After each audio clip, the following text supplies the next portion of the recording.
For the past week, I've been sharing these moments of my life with my beautiful friend Mina. We only met last year, but our friendship keeps serving as a reminder to me that the depth of connection isn't something to be measured by time. I often feel like love exists on a different plane to time altogether. Sometimes an hour shared with someone you deeply connect with can feel like an eternity in your soul. She's come from London to stay with me in Australia, and it's filled me with so much happiness showing her my home here in Byron and sharing with her all the little places and routines that have comforted and nurtured me over time. I was literally skipping and smiling walking into the arrivals terminal of the airport to pick Mina up. I had been excited about this moment for the past few weeks, and so tears of joy were shed when we reunited. The first outing I took us on was to one of my favorite beaches, where we ate Japanese takeaway, laughing and chatting as the sun set and washed the beach with a golden haze.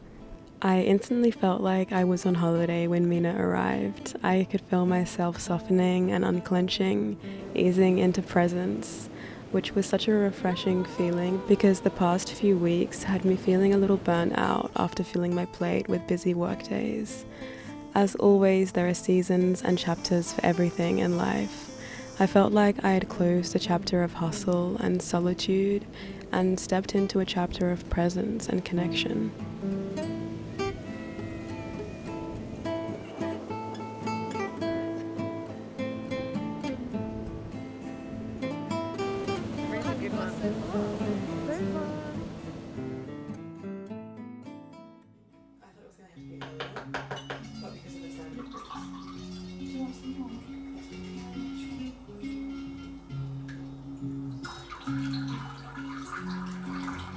Recently. 6 or 7 months ago, I'd been on the road for a while, traveling a lot. I just couldn't wait to get home, to wake up in my own bed, to be in my own sheets, bathe in my own tub, smoke in my own living room, to be with all the furniture and art that I live with, all the stuff that I've accumulated over the years, that holds a certain kind of meaning for me. In some ways, home is my muse. It's the space that allows for deep contemplation and reflection. The place where you can go to smell yourself, to nourish yourself and replenish yourself, to protect yourself. Home gives me the four walls that I need between me and the rest of the immediate world. I could never leave my home for good, could never be rootless.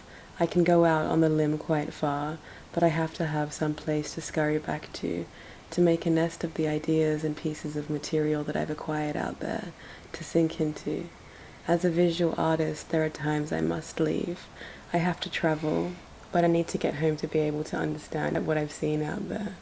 So there's home, but there's also the psychological space that home creates. Wow. So true. That's like one to reread over and over. Yeah, it's one to stick on the wall. Mm-hmm. What a nice book. When I read that, I was like, oh my, you know, you feel really seen. Yeah. I was like, yes, I feel that. Here you go. And you read this in Mallorca? Yeah. This bit? Yeah, the whole thing. I bought it in London, took it with me.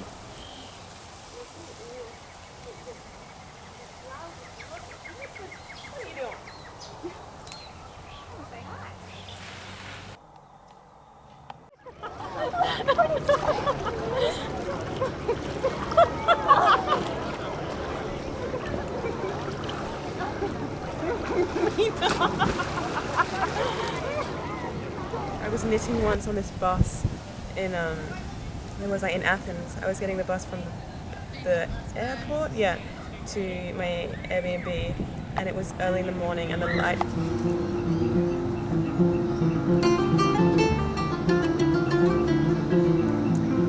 Do you like it?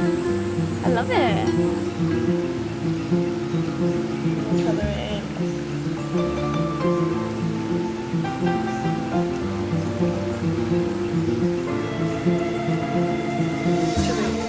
It's not quite pink.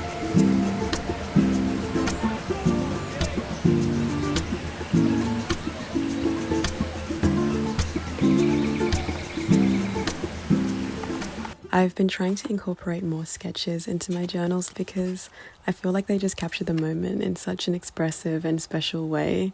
And as with any creative discipline, I think that the more you practice and immerse yourself in your craft, the more you grow and develop your skills. Skillshare is the sponsor of this video, and they are the largest online learning community for creatives.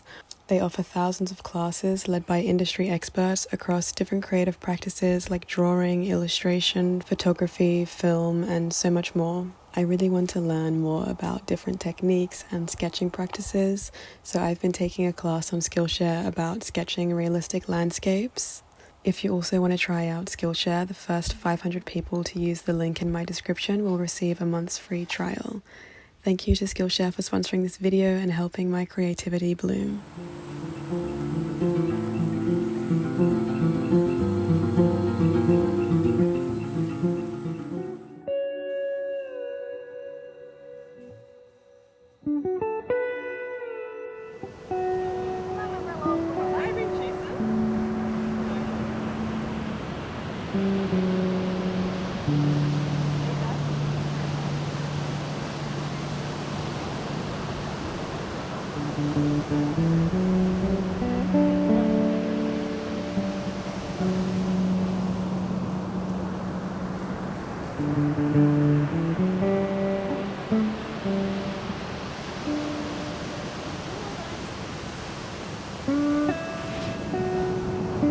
Yeah, morning routine.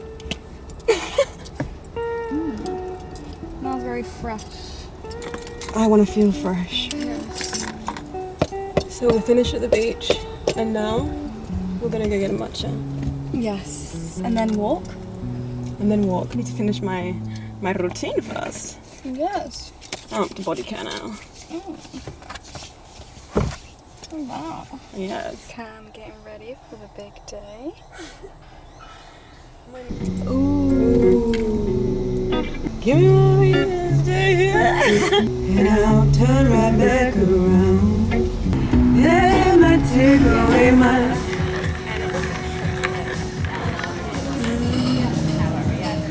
Showing Mina my favourite spots. So this is where you come and do your work?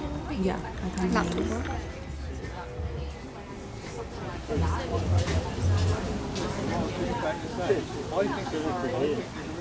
I'm like, I can say mule to you.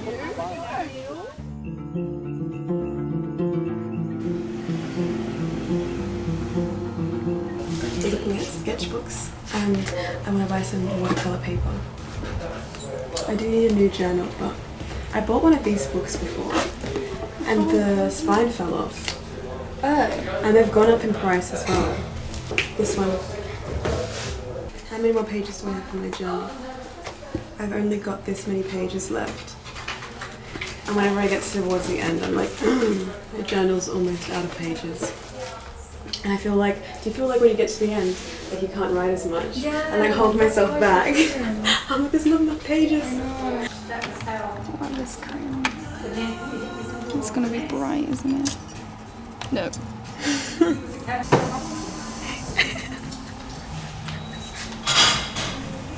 What have you drawn there? Oh, I love it. It's so beautiful. Mina, the artist. I'll sign it. Yes, definitely sign it.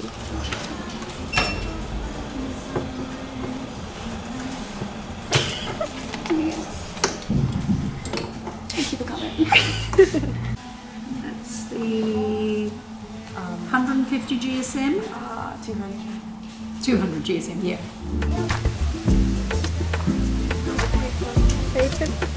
And she wrapped it so nicely.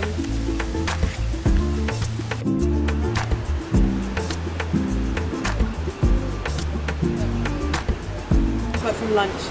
Lunch? Dinner? Oh, pick me up. Snack. Pick me up.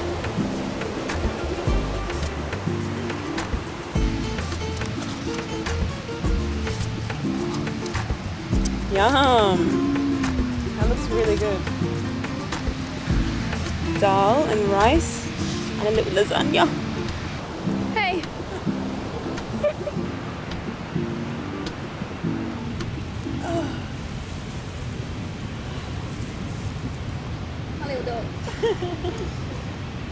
Remember when we were in Essaouira and we went down to the dunes and we had such a lovely moment. Yes, we did. And we captured it. Exactly.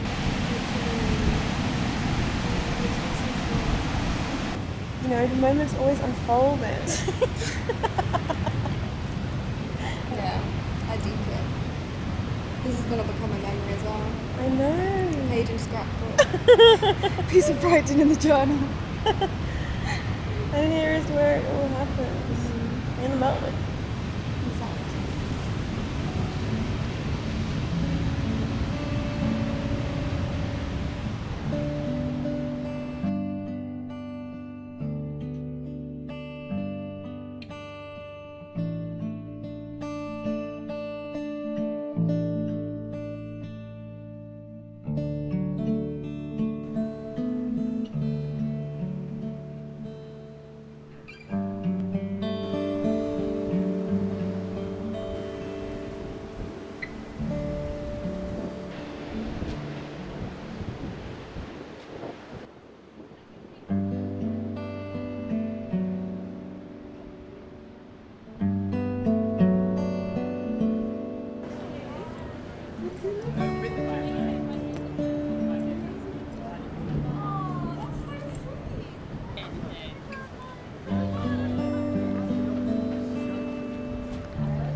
road after it rains and the street lights are on it.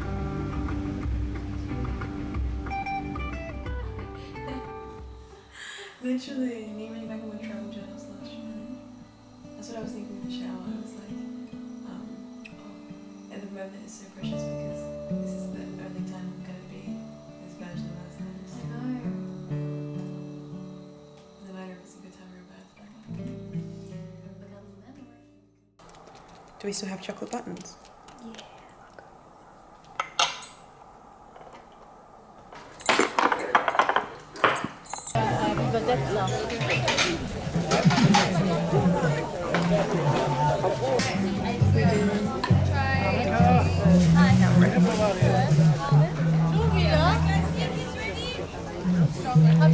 So hot.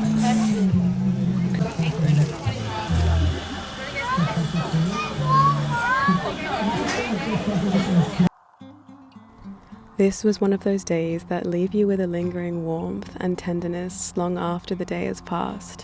One of those days where you fall asleep with a deep sense of contentment and satisfaction. Mina and I met up with one of my good friends, DeLuca, who I've known since high school, and we drove into the national park where we found a spot next to a waterfall to sit, swim, and soak up the tranquility of our surroundings. It felt like one of the safest and most soothing group dynamics I'd ever been in. A moment of connection that felt lighthearted and liberating. We left the waterfall with hungry bellies and decided to have dinner together, agreeing on having a picnic at the beach.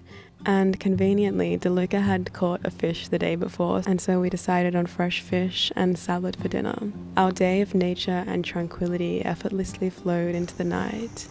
We sat by the crackling fire with the sea gently lapping against the sand and the night sky slowly revealing its treasure.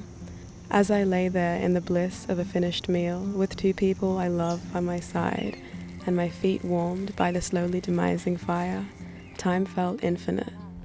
There was nowhere to be and nothing to do except be there in the gentle embrace of friendship, a warm fire, and a starlit sky. I closed my eyes and wished this feeling for all of humanity.